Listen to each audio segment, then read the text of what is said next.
Welcome to Le Manoir aux 4 Saisons. I'm Benoit Blin, the chef pâtissier here. The great season of berries upon us. So the recipe I'm making for you today is a berry financier. Financier being a recipe very close to my heart, but also very simple to do. Join me and get cooking.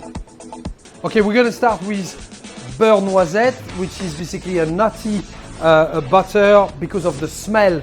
And first of all, it starts what we say singing.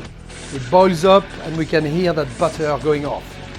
You hear the butter and then it goes dead silent. At that stage, this is where you stop. And I'm transferring my butter straight away to stop the cooking. So we want it to be golden brown.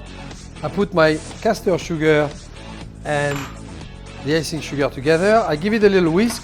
I'm whisking also the almond powder. And last but not least, I do the same with the flour. Personally, I like to have a slightly fluffy texture. And for that, I like to break down my egg white. And you get the egg white moussey.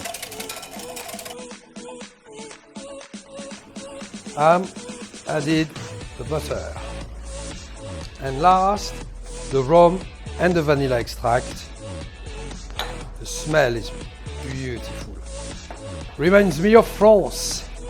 I use a tart ring, which has been coated with a little bit of soft butter and some demerara sugar. And I'm trying to trap my mixture into the ring.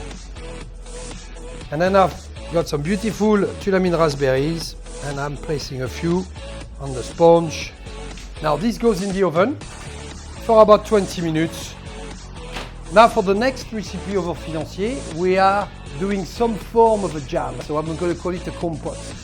So for that I've got some crushed strawberries into a puree.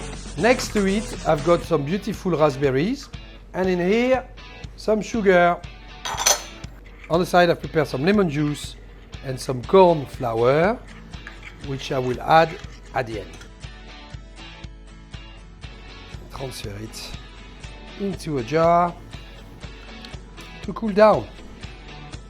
So for our third recipe, this is the chantilly cream. Whipping cream, half a vanilla pod, split in half, scraped and put the seeds in. I've got one little tiny tonka bean pod, as much or as little as you like.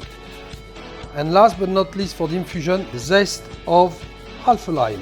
Give it a little whisking, gently simmering in order for the flavors to combine nicely. I'm adding also a bit of mascarpone and for sweetness, some icing sugar.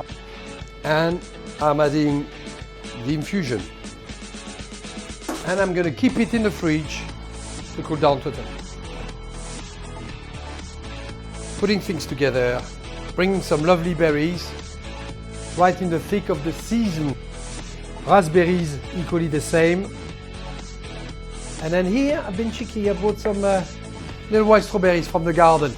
Here is the financier we baked a bit earlier, which we removed the ring, and we can see on the outside the effect of the demerara sugar. And I'm going to pick it up, peel it off and transfer it onto a beautiful plate. So we can see the cream has now cooled down and set a little bit. So I'm going to whisk it gently. I'm filling up the piping bags. And now I'm ready to finish the dessert. Teardrop shapes. Now the jam compote gets piped in the center. The way you cut your strawberries is really up to you. Some cut them in slices, some do segments. I do a combination of the lot. Now I'm using a little bit of jam to glaze my fruit. We have here some dehydrated strawberries. Put a little bit of the jam or the compote into the berries. Look at that. Starts to look like a celebration of some kind. I give you a full-on English berries financier. Voilà.